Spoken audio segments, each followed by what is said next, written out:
What's going on, guys? It's Greg here today, and welcome back to some Call of Crashing Simulator, Modern Crash Fair 2.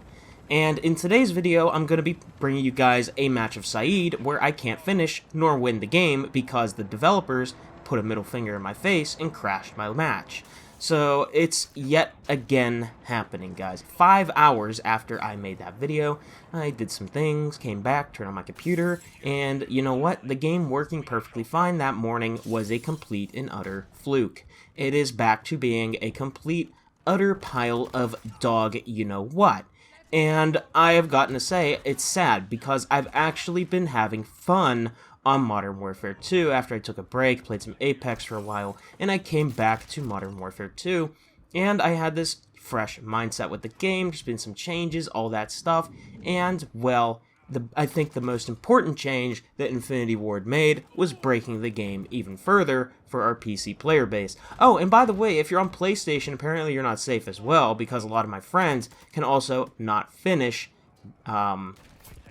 matches in Ground War as well, but some of them don't have the issue and therefore they are playing the game perfectly fine, whereas some of us on NVIDIA and Intel especially are getting nuked by the developers every single time we want to play the game. So it's just amazing, in my opinion, that we had, just remember guys, 3,000 developers and over 10 excuse me, Activision owned studios working on this game. But anyways, frustrations aside, Saeed, Ground War, let's talk about it. So, Saeed is a map where a lot of people like to sit on rooftops, as well as sit in their spawn and try to pick people off with snipers. Now, I've been playing Ground War wrong this entire time, and I've learned this over my past few days of playing Ground War, and my score lines, the amount of kills I've been dropping, the amount of wins I've been getting, has absolutely skyrocketed. As a matter of fact, I'm barely even losing matches. I'm only getting losses because my game is crashing. I can't even tell you the last time I really even lost a Ground War match by actually losing, right? It's just InfinityWard trolling me at this point because I have about 60 losses just from my game crashing. Amazing. Anyways, I want to share these tips with you guys, what I learned about how I am basically playing this just like it's Modern Warfare 2019 Ground War, and the differences from Modern Warfare 2019 Ground War. So, in Modern Warfare 2019 Ground War, we all know how it played, right? It was kind of a spawn trapping simulator. You would go into the game near the enemy's flags, and you would basically just post up and anchor that spawn point and farm people as they spawned in, so that way they couldn't rotate around the map. You got Killstreaks, you got big tactical nukes, you got a lot of different things. But in Modern Warfare 2, that's much harder because there's a lot more ways for the enemies to be able to spawn in. However, I don't really even think the payload is much of an issue anymore. Now, let me tell you guys one thing, okay? There are a few things that you need to know Modern Warfare 2019 or Modern Warfare 2022 Ground War here. And that is that not every single match is going to play the same, okay? In Modern Warfare 2019, Ground War was very predictable, and there are just going to be some lobbies that just plain suck on this game because the flow is going to be super chalked, and it's just going to be because half the lobbies probably going to be utilizing that big helicopter that's in the air, and, you know, maybe your team isn't on the same page. You don't own the majority rule, as we went over yesterday, which is owning at least 3 of the flags, and then not capping from there.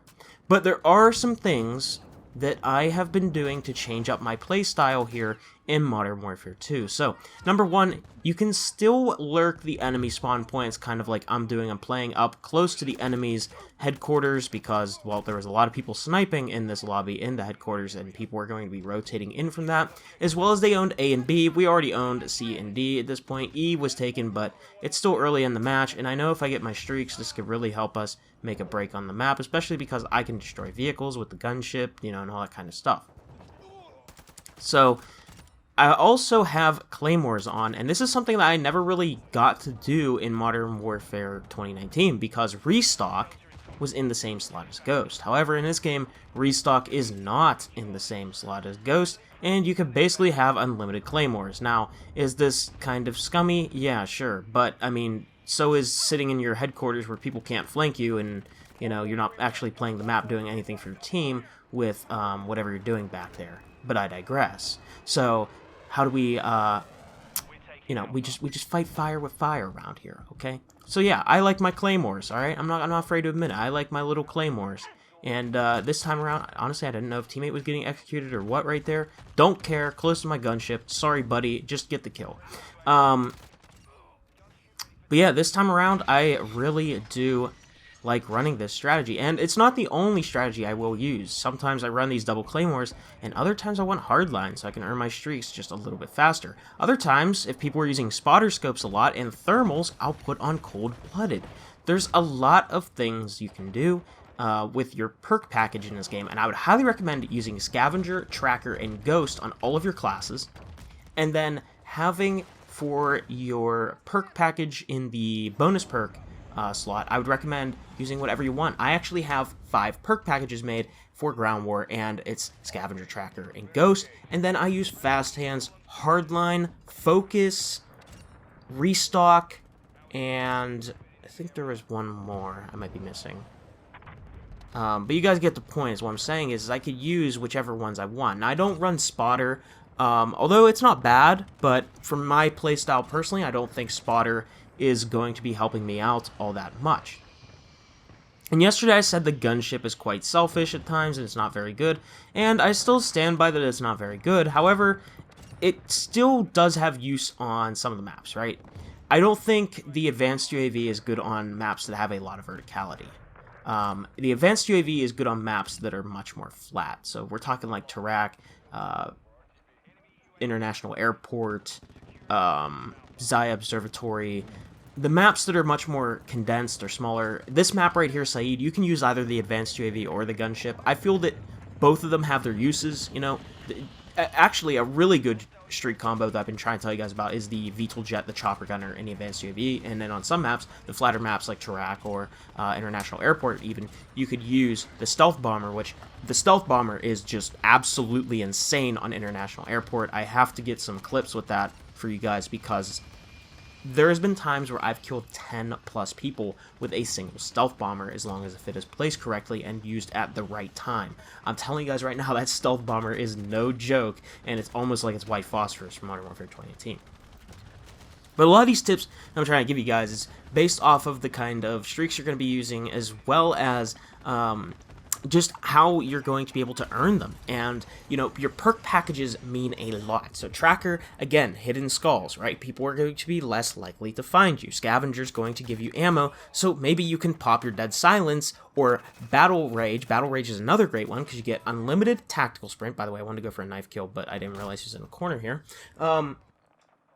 Battle Rage gives you unlimited tactical sprint, it gives you battle hardened, and it gives you quick fix, as well as a better version of quick fix to where you're always regenerating health. So it's really good if you're going to be playing the objective. Dead Silence is really good on some of the maps like Santa Senior Border Crossing, Saeed here, especially whenever you're running between floors. And overall, I think that people are not using the right tools in order to get better scores. I used to preach score streaks, and I've told you guys so much about score streaks, saying score streaks are just amazing to run because you can use the cruise missile could blow up the payload, you get a lot of score from that, but they patched it no longer exists, okay? And for that reason, I am no longer going to recommend score streaks and just use kill streaks unless you are going to heavily be capturing and defending a specific objective, and you got to be strategic with your score streaks. You don't want to rotate around if you're going to be using score streaks. What you want to do is you want to stick to one objective, maybe farm some capture kills, maybe even capture the flag. Sometimes you might want to let the enemies capture the flag briefly and then get back on it and capture it again. If you guys understand what I'm saying, you'll get a lot more score this way, leading to those higher kill streaks that are going to help you dominate the match and win more games. I thought kill streaks in this game for Ground War was a lot more useless than Modern Warfare 2018. The VTOL Jet, the White Phosphorus, the Advanced UAV in Modern Warfare 2018 had a huge impact on the game. White Phosphorus plus Advanced UAV was the most broken combo in the history of Call of Duty that I have ever seen whenever it comes to dominance on the map. You pop that, your entire team has stopping power and wall hacks. okay? It was busted. That's why DEF CONs were left and right. Every single time you heard that enemy white phosphorus and enemy advanced UAV, you were sent straight to the shadow realm of DEF CONs, okay? And then it was the same thing with your team. If you called that in, you sent them to the shadow realm of DEF CONs. But in this game, it's much more different. So, in this game, I find that the lethal streaks are key to winning a lot of games, including the advanced. You can still use the advanced as well, but the stealth bomber, the chopper gunner, the VTOL jet, the cruise missile, and the gunship, and of course the advanced and regular UAVs are some of the best kill streaks you guys can run, because you can use them at the right time to help you guys out. And what I mean by this is the VTOL can help guard objectives that are open. The chopper gunner, you know, I've been preaching this to you guys for a while, but it's just great to be reminded of them, because these streaks help win games so much. You can defend objectives. You can give your teammates help. I have some clips from Santa Senya where I was helping my team capture the B flag because there was a tank on the B flag, and I destroyed the B flag with the gunship, and they were able to take control of B, which pushed the enemies back to A. We had them in a nice trap, and we had insane map control. So stop hating on the teammates that are giving you kill streaks, because they're actually helping you out and making your job easier. Now, there is one major thing that I have also been making the biggest mistake of, and this is going to be the biggest tip. I'm sorry it's for last, but it just, you know, it happened to be in the order that I want to talk about at the time of making this commentary. Your class setup matters the most, and one of you guys have asked me the other day if I will make a video about Ground War specific class setups. And yes, I am working on that. As a matter of fact, one of these class setups you are seeing right now is going to be in that video. This ISO Hemlock setup slaps, and I will give it to you guys. I will give you guys the tunings, I will give you everything. However, I'm not going to leave you guys hanging today and saying you gotta wait to get the secret sauce until that class setup video comes out, because the class setup video is going to make it much easier for you guys to just try it out and see for yourself. But the secret sauce is actually your sprint to fire time and ADS time. So whenever this game first came out, I was talking about how I don't think ADS time and sprint to fire time is all that important, because this game is a bunch of pre-aiming. But yes, you can actually play this game aggressive if you're playing it the right way, and aggression is actually more powerful than the Sentinel playstyle that we all think is dominating the game. I will use some of the gameplay that I've gotten where I am playing super fast-paced, rushing at my enemies, non-stop, using dead silence, and the attachments that are in the rear grip, as well as the stock category that speed up your overall handling, sprint to fire, all that kind of stuff.